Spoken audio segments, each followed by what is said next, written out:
इस क्वेश्चन में कहा गया है कि set S is equal to S1 intersection S2 intersection S3 where S1 is defined by this set, S2 is defined by this set and S3 is defined by this set. Then the area of S, you have to find the correct choice. These are the choices. And second part of the question is you have to find the minimum value of mod of 1 minus pi minus z where z belongs to S. These are the choices for the second part. सबसे पहले मैं S1 set के element से जो reason बनता है वो वाला रीजन शो करता हूं। और जैसा कि आप जानते हो कि मॉड जेड का मतलब होता है distance of Z from origin.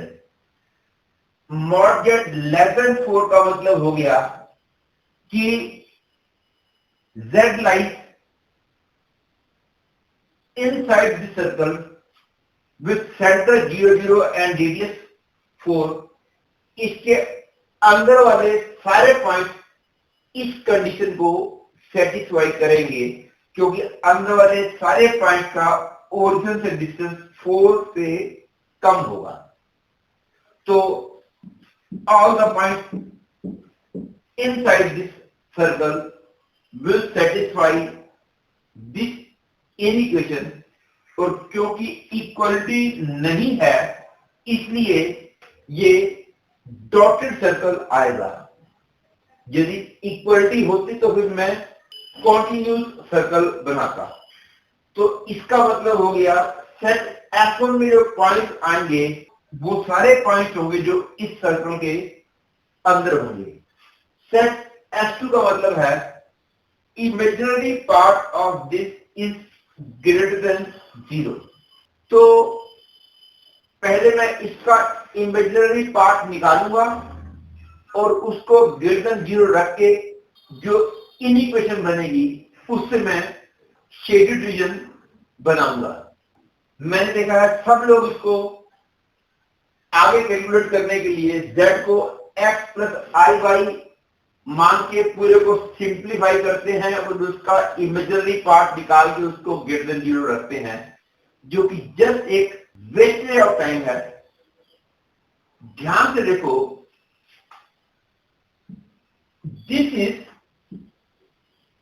Equal to z upon 1 minus root 3i minus 1, क्योंकि this upon this minus this upon this, क्योंकि कॉमन लेंगे तो ये और ये सेम बन जाएंगे।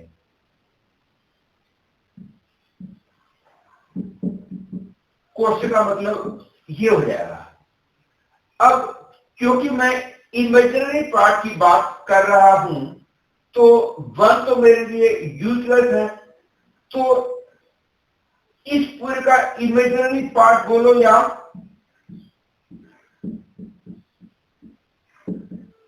इसका इमेजिनरी पार्ट बोलो, दोनों बात तो एक ही है।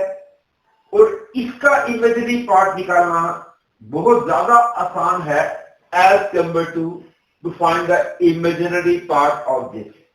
और यह आएगा x plus i y into 1 plus root 3i upon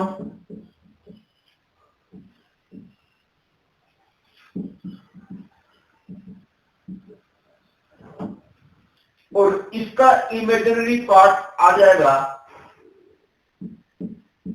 root 3x plus y by 4 which is greater than 0. That is, this implies that y should be greater than minus root 3x. और क्योंकि आपने linear inequation chapter 11 में पढ़ रखा है, इसके लिए required set of points को पता लगाना बिल्कुल भी मुश्किल नहीं होना चाहिए।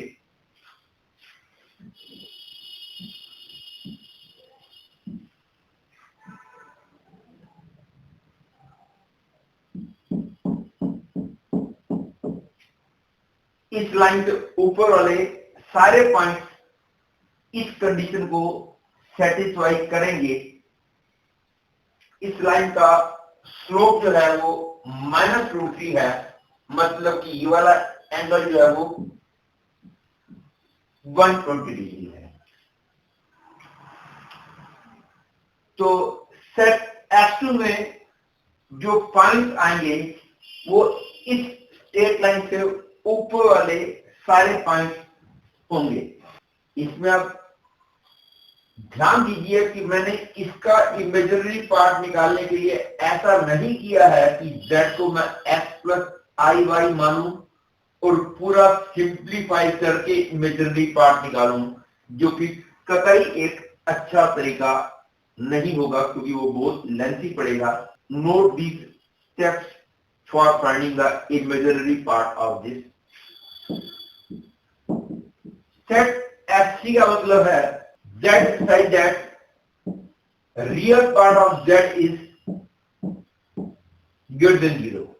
Real part of z greater than 0 means the point z should lie on right side of y-axis. That is, these points are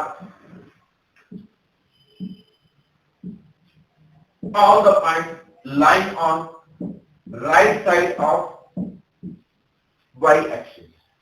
तो अब मैं F1 intersection F2 intersection FC के पॉइंट से जो कॉमन शेडेड रीजन बनेगा वो show करने जा रहा हूं।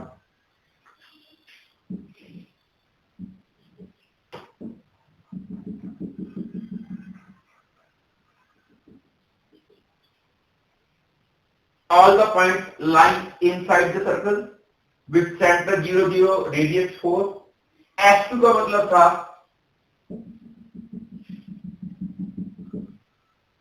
all the points lying on this side of this line, the angle is 120 degree, and FC का मतलब था all the points lying on right side of y-axis.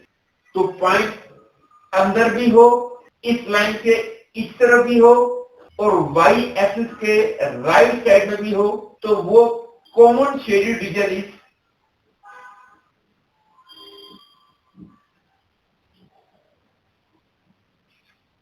these are the required set of points.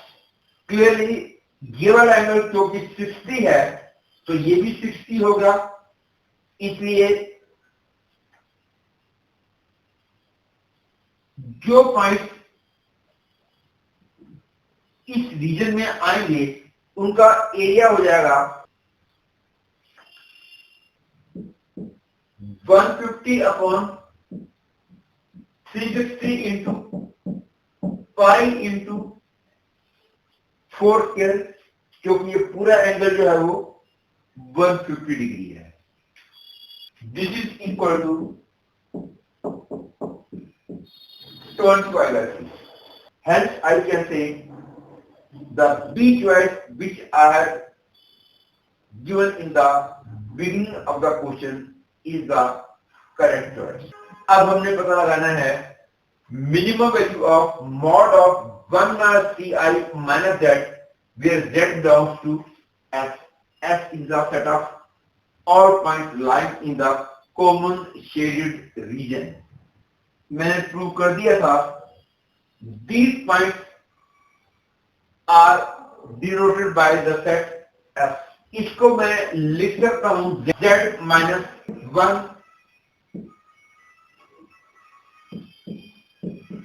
- 3i, और इसकी minimum value का मतलब z का 1 - 3i से minimum distance, जो कि आपको पता होगा कि मॉड ऑफ z1 - z2 का ज्योमेट्रिकल मीनिंग होता है distance between the two point z1 and z2। अब सबसे पहले देखना होगा कि 1, -3 इस लाइन से ऊपर है कि नीचे है। ये तो क्लियर है 1 - 3 इस सर्कल के तो अंदर ही है। अब जब ये 1 - 3 इस रीजन के अंदर आ गया तो फिर z का इससे जो डिस्टेंस होगा वो मिनिमम डिस्टेंस 0 हो जाएगा, क्योंकि तब z की वैल्यू ही हम 1-3 ले लेंगे और उस टाइम इसकी वैल्यू 0 आ जाएगी। लेकिन 1-3 इस लाइन से नीचे हुआ तब हम अलग से चलेंगे। पहले देखते हैं कि 1-3 इस लाइन से इधर है कि नीचे है, क्योंकि ये लाइन है y इक्वल टू -2-3x। तो जब x 1 होगा तो यहां का y कॉर्नर हो जाएगा 1, -√3। और जब ये 1, -√3 है तो 1-3 ऑब्वियस है इसके नीचे आएगा, तो इसका मतलब हो गया 1-3i lies on this side of the line, that is on this side। तो 1-3 लगभग यहां कहीं होगा। अब इन सारे पॉइंटों में से वो कौन सा पॉइंट है जो इसके सबसे करीब होगा, वो वाला पॉइंट निकालने के लिए हम परपेंडिकुलर ड्रा करेंगे। 1-3 से इस लाइन पे परपेंडिकुलर ड्रा करेंगे, जो डिस्टेंस आएगा that will become minimum value of this. लेकिन स्ट्रिक्टली स्पीकिंग तो मैं तो ये बोलूंगा एक क्वेश्चन ही गलत है। आईटी में मैंने देखा है गलत क्वेश्चन आए हैं। पहले तो मैंने इन गलतियों को सीरियसली नहीं लिया करता था, लेकिन पिछले 4-5 सालों में जब भी आईटी में कोई मिस्टेक आई है, मैंने उस मिस्टेक को पॉइंट आउट किया है और फेसबुक और न्यूज़पेपर्स में मैंने इस इंफॉर्मेशन को शेयर भी किया है। Actually let me complete it first, उसके बाद बताऊंगा कि स्ट्रिक्टली स्पीकिंग ये गलत कैसे है। ओके, इस पॉइंट का इस लाइन से जो डिस्टेंस होगा that will become the minimum value of this. और किसी पॉइंट का किसी लाइन से डिस्टेंस निकालने का तरीका तो आपको पता ही होगा। लाइन है √3x + y = 0, पॉइंट है 1-3, तो d = हो गया √3 × 1 -3 upon √3 + 1, that is 3 √3/2। Hence, according to the given choices I have written in the very beginning of the question, C choice में ये आंसर दिया हुआ था, इसका मतलब हो गया C choice becomes the correct choice। लेकिन स्ट्रिक्टली स्पीकिंग ये क्वेश्चन गलत इसलिए है क्योंकि हमने देखा है कि ये वाला पॉइंट इससे मिनिमम डिस्टेंस पे है, लेकिन एग्जैक्टली ये वाला पॉइंट तो शेडेड रीजन में है ही नहीं। तो हम ये कह सकते हैं कि minimum value of this approaches to this बोले तो ठीक है, लेकिन minimum value of this is equal to this बोले तो वो गलत है। लेकिन एक और कॉन्सेप्ट भी होता है, यदि आपको किसी क्वेश्चन में कोई भी चॉइस ठीक ना मिल रही हो तो उस सिचुएशन में बेस्ट पॉसिबल चॉइस को ही हम करेक्ट चॉइस मान लिया करते हैं। तो इस सेंस में ये चॉइस करेक्ट हो जाएगी।